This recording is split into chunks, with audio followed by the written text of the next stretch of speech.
Keduanya kalau kita taati adalah bagian dari ibadah,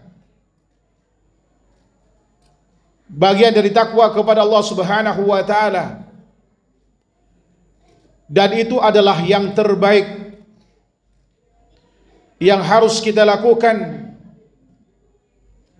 Karena sekecil apapun sunnah Rasulullah sallallahu alaihi wasallam adalah jalan keselamatan bagi kita,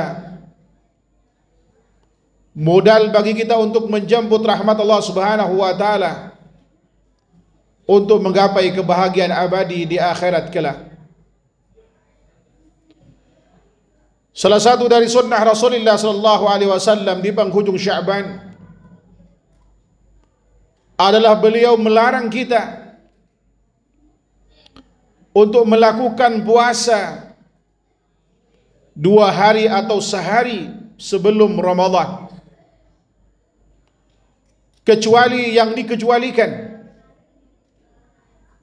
sebagaimana sabda beliau dalam hadis yang diriwayatkan oleh Imam Bukhari, juga Abu Daud dan yang lainnya. Sahabat mulia Abu Hurairah pernah menuturkan bahwa Rasulullah pernah bersabda, "La yataqaddamanna ahadukum Ramadan bisiyami yawmin aw yawmain illa an yasuma ar-rajul sawmahu falyasum dhalika al-yawm." Hendaklah seorang di antara kalian tidak mendahului Ramadan dengan puasa sehari atau 2 hari sebelumnya, kecuali seorang yang ingin meneruskan puasanya, maka puasalah pada hari itu. Bahkan dipertegas dalam hadis Nabi sallallahu alaihi wasallam, dalam hadis riwayat Imam Ibnu Majah dari sahabat mulia Abu Hurairah radhiyallahu ta'ala anhu,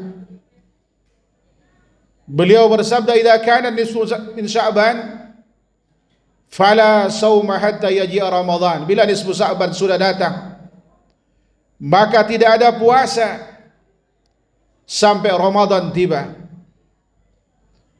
Kecuali yang dikecualikan adalah mereka yang punya hutang, puasa Ramadan yang belum terbayar, termasuk kemudian yang punya puasa sunnah, maka boleh meneruskan. Inilah yang dikecualikan oleh para ulama. Termasuk yang punya hutang puasa kifarat, baik kafaratul yamin ataupun kemudian kena kifarat kena jima yang dilakukan di siang hari Ramadan, atau kemudian puasa nadar yang belum terbayar, maka boleh dilakukan sekalipun itu sehari sebelum Ramadan. Akan tetapi yang tidak punya kebiasaan puasa, tidak punya hutang puasa baik wajib, nadar ataupun kifarat, dan tidak memulai puasa sunnah itu sejak awal Sya'ban, maka tidak boleh berpuasa apalagi pada yaumus syak, pada tanggal 30 Sya'ban, ketika malam harinya tidak terlihat bulan karena terhalang oleh sesuatu, baik awan ataupun hal-hal yang dapat menghalangi pandangan seorang terhadap hilal Ramadan, maka di siang harinya tidak boleh kemudian kita berpuasa. Yang berpuasa berarti bermaksiat kepada Rasulullah sallallahu alaihi wasallam dengan alasan apapun. Inilah yang dikatakan oleh sila dalam riwayat Imam Abu Daud, juga riwayat Imam Bukhari secara mu'allaq, dan juga terdapat dalam riwayat Imam Tirmidzi, bahwa Sila bin Zubur ketika menceritakan peristiwa yang pernah terjadi di rumah Ammar bin Yasir pada suatu hari pasca meninggalnya Rasulullah sallallahu alaihi wasallam,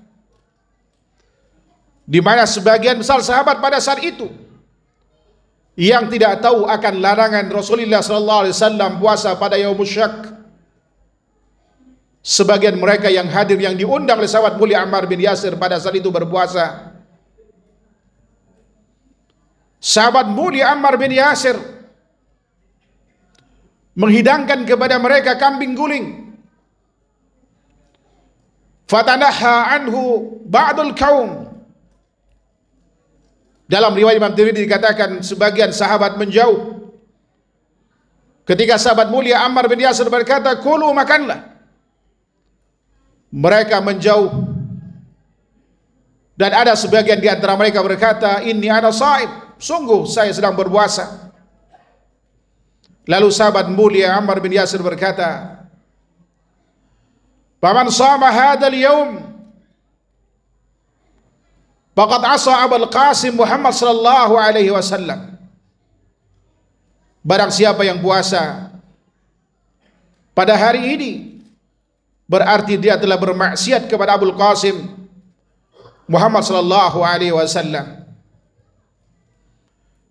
Dari hadis ini Imam Ibnu Hajar Al-Asqalani berkata di dalam Fathul Bari ketika mengomentari hadis ini, "Ustudilla bihi ala tahrimi shaum yaum asyak." Dengan hadis ini dijadikan dalil atas haramnya puasa pada yaum asyak. Bahkan Al-Imam Tirmidzi rahimahullahu taala berkata, inilah merupakan pendapat mayoritas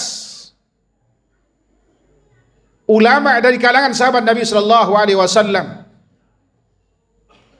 dan ulama-ulama sudah mereka dari kalangan tabi'in. Bahkan beliau menyebutkan nama Abdullah bin Mubarak, Sufyan Ats-Tsauri, Al-Imam Syafi'i, Imam Malik dan yang lainnya. Oleh karenanya kita tidak boleh melanggar apa yang Rasulullah telah tetapkan. Dan itu adalah ketakwaan kita kepada Allah Subhanahu wa taala. Kemudian di sisi lain Rasulullah SAW mengajarkan kepada kita cara bagaimana menentukan awal bulan Ramadan yang selama ini selalu kita lihat di negeri kita tercinta ini selalu ada dualisme. Bahkan terkadang ada 3 penentuan awal Ramadan, padahal Rasulullah SAW telah mengajarkan kepada kita cara mudah untuk kemudian menentukan awal Ramadan itu. Sebagaimana yang dihimpun oleh Syekh Shalih Fauzan hafizahullah taala dalam kitabnya Mulakhas Fiqhi, ada 3 cara menentukan awal Ramadan. Cara yang pertama adalah seorang menyaksikan bulan sabit itu muncul, yaitu pada malam 30 Sya'ban. Walaupun mayoritas pendapat ulama mengatakan seperti Imam Malik, Abu Hanifah dan Imam Ahmad, kita harus mengikuti ketetapan pemerintah. Namun Imam Syafi'i rahimahullah ta'ala mengatakan membolehkan. Dan ini pendapat yang kuat dalam penentuan awal Ramadan. Bila seorang menyaksikan bulan, maka kemudian dia wajib berpuasa. Hal ini berdasarkan firman Allah Subhanahu wa taala dalam surah Al-Baqarah di ayat 185. Allah Subhanahu wa taala berfirman, "Faman syahida minkumus syahra falyazumhu." Barang siapa di antara kalian menyaksikan bulan Ramadan, hendaklah dia berpuasa. Bahkan dalam penggalan hadis yang diriwayatkan oleh Imam Abu Dawud, Rasulullah SAW pernah bersabda, "Baida syahida syahidan, fasumu wa abtiru." Dan apabila ada dua orang saksi memberikan kesaksian tentang ru'yatul hilal, maka kemudian puasalah kalian atau kemudian berbuka, yaitu untuk awal Syawal. Ma'asyiral muslimin, sidang Jumat yang dirahmati Allah Subhanahu wa taala. Cara yang kedua adalah kita mendapatkan informasi dari seorang yang mukallaf, yang adil, yang bisa dipercaya. Maka kemudian kita boleh berpuasa berdasarkan informasi yang disampaikan kepada kita bahwasanya dia telah melihatnya. Sebagaimana hadis riwayat Imam Abu Dawud dari sahabat mulia Abdullah bin Umar radhiyallahu ta'ala anhu, beliau berkata, "Tara an-nasul hilal, fa akhbartu an-nabiy sallallahu alaihi wasallam anni ra'aituhu, fa shama fa amara an-nasu bi siyamih." Ketika para sahabat, artinya di malam tanggal 30 itu, mereka mencari hilal, dan aku kasih tahu Rasulullah SAW bahwa aku melihatnya. Karenanya Rasulullah SAW berpuasa dan memerintahkan sahabat pada saat berpuasa kena puasanya Rasulullah SAW. Dan yang terakhir, ketika tidak ada orang yang menyaksikan dan tidak ada informasi yang sampai kepada kita, sementara di malam 30 itu bulan tidak terlihat karena terhalang oleh awan atau barangkali pepohonan, atau kemudian terlindung bagi mereka, terlindung gunung atau bukit yang mereka tinggal di lereng bukit atau kemudian di gunung. Maka pada saat itu Rasulullah merintahkan kepada kita untuk menggenapkan bilangan hari Sya'ban sebanyak 30 hari. Sebagaimana hadis yang diriwayatkan oleh Imam Bukhari, Muslim dan yang lainnya, Rasulullah sallallahu alaihi wasallam bersabda, "Sumu li ru'yatihi wa abtiru li ru'yatihi, fa in ghumma 'alaikumul hilal fa akmilu sya'bana 30 yawma." Atau kama qala alaihi salatu wassalam. Berpuasalah kalian karena melihat hilal, dan berbukalah kalian karena melihat hilal. Dan apabila hilal terhalangi dari kalian, maka sempurnakan bilangan Sya'ban sebanyak 30 hari. Inilah tuntunan Rasulullah sallallahu alaihi wasallam, teramat mudah, dan tidak boleh kita mendahulukan hisab daripada ru'yatul hilal, karena ru'yatul hilal adalah syar'i yang ditetapkan, adapun hisab hanya sebagai penguat. Tetapi ketika bertentangan antara ru'yah dengan hisab, maka dikedepankan adalah ru'yah. Ma'asyiral muslimin, sidang Jumat yang dirahmati Allah Subhanahu wa taala, inilah tuntunan Rasulullah sallallahu alaihi wasallam di penghujung Sya'ban, di awal Ramadan, agar kita kemudian mengakhiri semua polemik yang ada padanya, sehingga kita dengan tenang mengawali Ramadan dengan puasa sebagaimana yang disyaratkan oleh Rasulullah sallallahu alaihi wasallam. Barakallahu fikum bil Qur'anil azim wa nafa'ani wa iyyakum minal ayati wa dzikril hakim. Aqulu qawli hadza wa astaghfirullah li wa lakum innahu huwal ghafurur rahim.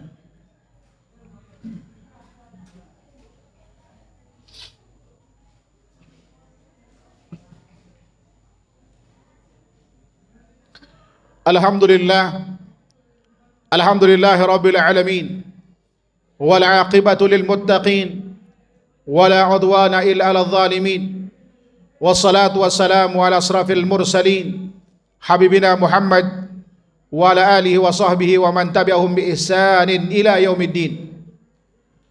Amma ba'du, fa ya ibadallah, usikum wa nafsi bi taqwallah, faqad fazal muttaqun. Ala wa sallu ala khairil khillah Muhammad ibn Abdullah kama amarna Allahu bihi wa bada bi nafsi faqal inna Allaha wa malaikatahu yusalluna ala nabi ya ayyuhalladhina amanu sallu alaihi wa sallimu taslima.